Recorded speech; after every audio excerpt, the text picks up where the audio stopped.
로마서 11장 25절부터 36절까지 말씀 우리 함께 한 목소리 읽겠습니다.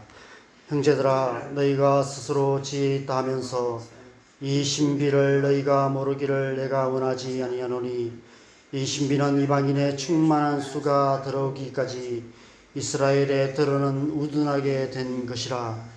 그리하여 온 이스라엘이 구원을 받으리라.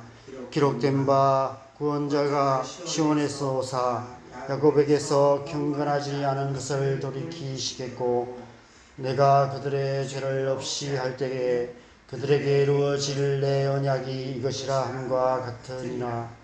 복음으로 하면 그들이 너희로 말미암아 원수된 자요, 택하심으로 하면 조상들로 말미암아 사랑을 입은 자라. 하나님의 은사와 부르심에는 후회하심이 없느니라. 너희가 전에는 하나님께 순종하지 아니하더니 이스라엘이 순종하지 아니하므로 이제 긍휼을 입었는지라.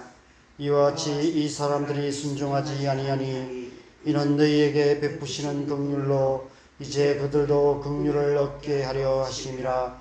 하나님이 모든 사람을 순종하지 아니하는 가운데 가두어 두심은 모든 사람에게 긍휼을 베풀려 하심이로다. 깊도다 하나님의 지혜와 지식의 풍성함이여, 그의 판단은 헤아리지 못할 것이며 그의 길은 찾지 못할 것이로다. 누가 주의 마음을 알았느냐? 누가 그의 모사가 되었느냐? 누가 주께 먼저 들여서 갚으심을 받겠느냐? 이는 만물이 주에게서 나오고 주로 말미암고 주에게로 돌아감이라. 그에게 영광이 세세에 있을지어다. 아멘. 오늘 본문 25절에 보면 신비라는 단어가 나옵니다. 이 단어는 헬라어로 미스테리온인데 영어로는 미스테리입니다. 성경의 다른 구절에서는 대부분 비밀로 번역이 되었고요. 이전에서는 우리 개역 한글판에도 다 비밀로만 번역되었었는데, 지금 개역 개정 번역에서 이 로마서의 이 구절과 또 16장 26절 두 구절에서만 신비로 번역했습니다. 제 생각에는 비밀보다는 이 신비라는 번역이 더 좋은 것 같습니다. 신비, 신의 비밀, 하나님의 비밀, 이런 의미로 해석하면 좋지 않을까 생각됩니다. 하나님만이 아시는 신적인 비밀이 바로 신비입니다. 하나님께서 우리의 마음을 열어서 알려주셔야만 알 수 있는 하나님의 비밀입니다. 신앙생활이란 하나님과의 관계 안에서 하나님께서 알려주시는 그 비밀을 알아가고 삶으로 경험해 가는 것이 아닐까 생각됩니다. 그래서 신앙생활은 신비가 가득한 삶이어야만 합니다. 신비가 사라진 신앙은, 이성적이고 합리적으로 낀 신앙만 추구하는 신앙은 정말 매력 없는 신앙이 아닌가, 이런 생각이 듭니다. 우리가 왜 새벽마다 하나님의 말씀을 묵상합니까? 하나님의 말씀을 통해서 하나님이 어떤 분이신지 알아가고, 우리를 향한 하나님의 뜻이 무엇인지 알고, 하나님께서 이 땅 가운데 어떤 일을 행하고 계시는지 깨닫고, 하나님의 나라가 어떻게 이루어지는지 어렴풋이나마 깨달아서 하나님의 신비 가운데 살아가기 위해서가 아닐까 생각됩니다. 그렇게 살아갈 때 우리의 신앙생활은 신비로 가득한 신앙생활이 될 것입니다. 자, 여러분의 신앙생활에 하나님의 신비가 가득하기를 소망합니다. 저는 신학을 하긴 했지만 솔직히 말해서 졸업장만 겨우 따서 신학이 무엇인지 잘 모릅니다. 어쩌면 신학은 하나님의 신비를 드러내려 애쓰는 것이 아닐까, 이런 생각이 듭니다. 그런데 신학으로 그 신비를 다 드러낼 수 있을까요? 드러낸다 하더라도 우리가 온전히 이해하기 어렵습니다. 이해하기 쉽다면 신비가 아니겠죠. 우리나라에 많은 교단과 교파가 있는데 이 교단마다 신학적인 관점이 다른, 그래서 논쟁이 되는 주제들이 많이 있습니다. 제가 주일 설교에서 칼빈주의 5대 교리를 간단하게 설명했는데 신학적으로 논쟁이 많은 주제입니다. 가장 핵심적인 논쟁은 자유의지의 역할이 뭔가? 인간에게 자유의지를 주셨는데 이 자유의지가 어디까지가 한계고 자유의지가 하나님의 구원에 어떤 역할을 하는가, 이것이 가장 첨예한 논쟁입니다. 하나님의 의지와 인간의 의지가 어떻게 상호작용해서 구원이 이루어지는가, 이것이 어떤 관점이 다른 거예요. 그래서 다르게 해석하고 논쟁이 됩니다. 이 주제가 논쟁이 많은 이유는 하나님의 신비가 그 가운데 있기 때문입니다. 삼위일체를 부정하는 이단들이 많이 생기는 이유도 바로 하나님의 신비 때문입니다. 어떻게 하나님이 한 분이신데 어떻게 또 세 분이신지, 어떻게 1 더하기 1 더하기 1이 3이 아니고 1이 되는지 논리적으로도 수학적으로도 이해가 안 됩니다. 하나님의 존재의 신비이기 때문에 그렇습니다. 성령의 내주, 성령의 세례, 성령의 충만, 성령의 은사들에 대해서도, 또 성령의 역사하심에 대해서도 여러 가지 다른 입장들이 있습니다. 하나님의 신비이기 때문에 그렇습니다. 오늘 본문에서 사도 바울이 당시 로마 교회를 중심으로 초대 교회에 있어서 가장 큰 논쟁거리였던 이방인의 구원과 유대인의 구원의 문제에 대해서 말씀하면서 하나님의 신비에 대해서 말씀하고 있습니다. 오늘 말씀도 논쟁이 될 수 있는 본문 중에 하나입니다. 특별히 26절에 보면 그리하여 온 이스라엘이 구원을 받으리라 라고 말씀하는데, 온 이스라엘이 누구냐, 누구를 가리키느냐 라는 말씀에 있어서 해석의 어려움이 됩니다. 민족적 이스라엘을 말하는지 영적인 의미의 이스라엘을 말하는지 헷갈릴 수 있는 것 같습니다. 이 사도 바울의 전체 편지의 의미에서 해석하지 않으면 혼란에 빠질 수 있습니다.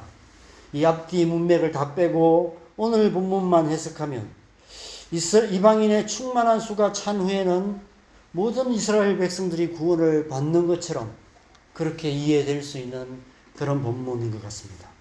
그러면 그렇게 해석하면 유대인들은 예수님을 믿지 않아도 결국은 구원받는다, 이런 얘기가 되는 것이죠.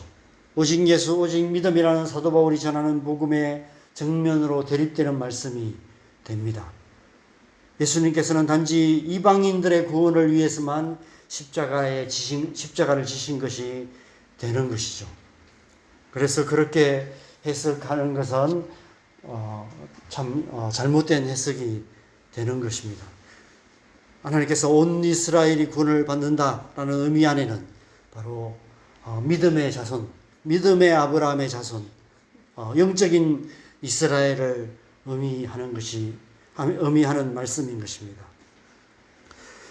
여러분, 하나님의 신비에는 늘 이런 위험이 도사리고 있습니다. 풍랑이는 바다 위를 걸어오시는 예수님을 보고 유령이라고 소리 지르며 호들갑 떨었던 제자들처럼 하나님의 신비는 때로 우리를 혼란스럽게 만듭니다. 그래서 사도 바울이 33절에서, 오늘 보면 33절에서 이렇게 선포합니다. 우리 33절 말씀을 함께 읽어볼까요? 깊도다 하나님의 지혜와 지식에 풍성하며 그 판단은 헤아리지 못할 것이며 그의 길은 찾지 못할 것이로다. 하나님의 신비에 대한 우리의 합당한 반응이 바로 이 말씀이 아닐까 싶습니다. 때로는 이해할 수 없는 하나님의 신비 앞에서 똑똑한 척, 아는 척 하면서 뭔가 자기 나름대로 논리를 펴는 것보다는 차라리 아무것도 모르는 바보처럼 멍하니 앉아서 그냥 그 말씀 그대로 받아들이는 것이 훨씬 낫지 않을까 생각됩니다. 하나님은 언제나 신비한 일을 행하시는 신비한 분이십니다. 하나님 우리의 삶 속에 신비한 일을 행하시며 이 땅의 역사 속에 신비한 일을 행하시는 분이십니다. 하나님의 나라는 하나님의 신비로 가득한 나라입니다. 신앙생활은 그 하나님의 신비가 역사하고 있는 것이 신앙생활입니다. 그 하나님 나라의 비밀을 지금 이 땅에서 육신에 속하여 살아가는 우리가 알면 얼마나 알 수 있겠습니까? 소경이 코끼리 다리 만지는 것과 같지 않을까 생각됩니다. 우리가 하나님의 말씀을 알고 하나님을 알고 하나님 나라의 비밀을 안다 할지라도 우리가 아는 것, 하나님 나라에 가면 아마 100만 분의 1, 1000만 분의 1도 안 될 것입니다. 거울로 보는 것처럼 희미하게 보고 희미하게 아는 것, 그것으로 우리가 아는 척하면서 신앙생활을 했구나, 이런 생각을 아마 우리가 천국에 가면 그렇게 생각되지 않을까, 이런 생각이 듭니다. 신앙생활이란 그럼에도 불구하고, 다 알 수 없음에도 불구하고, 다 이해할 수 없음에도 불구하고 그 하나님을 신뢰하며 살아가는 것이 아닐까 생각됩니다. 신앙생활이란 우리의 삶에 신비한 일을 행하시는 하나님을 신뢰하며 사는 삶이 아닐까 생각됩니다. 비록 다 이해할 수 없을지라도 하나님의 선하심을 신뢰하며 하나님께서 모든 것을 합력하여 선을 이루실 것을 신뢰하며, 비록 우리의 생각과 다를지라도, 우리가 원하지 않는 일이 일어난다 할지라도, 우리의 삶이 우리가 원하지 않은 방향으로 간다 할지라도 오직 하나님을 신뢰하고 하나님의 말씀에 순종하며 살아가는 것입니다.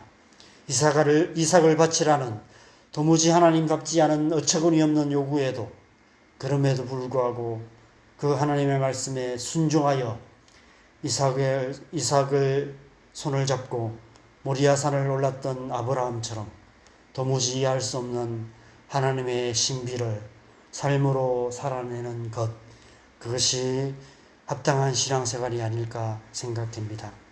그렇게 살아갈 때 하나님께서 우리의 삶에 우리가 알지 못하는 크고 놀라운 일을 행하실 줄 믿습니다. 우리의 신앙생활에 하나님의 신비가 가득하게 될 줄 믿습니다. 우리의 삶을 통해 이 땅에 하나님 나라가 가까워지게 될 줄 믿습니다. 오늘 하루 저 여러분의 삶에 하나님의 신비가 가득하기를 소망합니다. 오직 하나님만이 하실 수 있는 신비한 일들이 우리의 삶에 일어나기를 소망합니다. 여러분, 우리의 신앙이 참 너무 그런 일이 너무 없지 않은가? 그냥 너무 이상적이고 합리적인 신앙생활, 하루를 살다 보면 세상 사람들과 별 다를 바 없이 살고 있는 것이 아닐까, 이런 생각이 너무 많이 듭니다. 기도의 응답이 풍성한 신앙생활이 참된 신앙생활이 아닐까, 이런 생각이 듭니다. 하나님의 신비가 역사하는 그런 신앙생활이 회복되어야 되지 않을까, 이런 생각이 듭니다. 그렇게 살아갈 때 하나님 나라가 우리 가운데 이루어질 줄 믿습니다. 오늘 하루 우리의 삶 속에 좀 신비한 일들이 일어났으면 좋겠습니다. 이해할 수 없는 일들이 일어났으면 좋겠습니다. 전혀 어떻게 이런 일이 있지, 전혀 기대치도 않고 생각지도 않던 그런 일들이 일어났으면 좋겠습니다. 그런 삶 속에 그런 하나님의 역사, 신비한 일들이 풍성한 신앙생활이 되었으면 좋겠습니다. 오늘 하루 우리의 삶 속에 하나님이 행하시는 크고 놀라운 일들이 풍성한 그런 삶 살아가는 저 여러분 되시기를 주님의 이름으로 간절히 축원합니다. 시간 우리 함께 기도하겠습니다. 오늘날 신앙은 너무 이성적이고 합리적인 신앙생활을 하는 것 같습니다. 우리도 모르게 우리가 그렇게 교육받아 왔기 때문에 보는 것만 믿고 이해하는 것만 인정하고 이해할 수 없는 것은 믿지 않는 그런 이성적이고 합리적인 그런 신앙을 너무 우리가 추구해 가고 있지 않은가 생각됩니다. 물론 이성적이고 합리적인 그런 삶을 살아가는 것은 굉장히 중요한 것 같습니다. 그러나 그것만 전부라고 생각한다면 이성을 초월하고 합리적이지 않은 어떤 일들, 전혀 상상치도 않은 놀라운 일을 행하시는 그 하나님의 신비가 사라지지 않을까 생각됩니다. 그 하나님의 그 신령한 일, 신비한 일들이 우리의 삶 속에 다시 한번 회복되는 신앙이 되었으면 좋겠습니다. 좀 이 시간 우리의 지혜, 우리의 어떤 것을 좀 내려놓고 깊도다 하나님의 지혜와 지식의 풍성함이여라고 말씀하시는 이 감탄하는 사도 바울이 이것을 깨닫고 감탄했던, 이 탄식하며 감탄했던, 여러분 사도 바울만큼 똑똑하고 지혜였고 이성적이고 합리적인 사람이 어디 있었겠습니까? 그런데 하나님의 그 신비하신 계시가, 하나님의 신비를 알려주시니까 이렇게 감탄하면서 이 말씀을 선포하는 것을 보게 됩니다. 하나님은 우리 안의 삶 속에 이 하나님의 신비가 회복되게 하여 주시옵소서.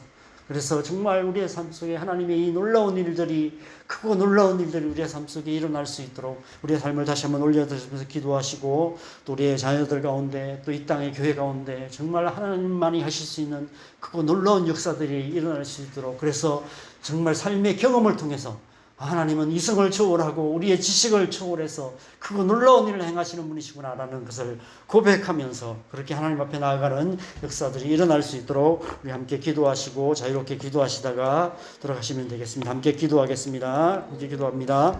하나님 아버지,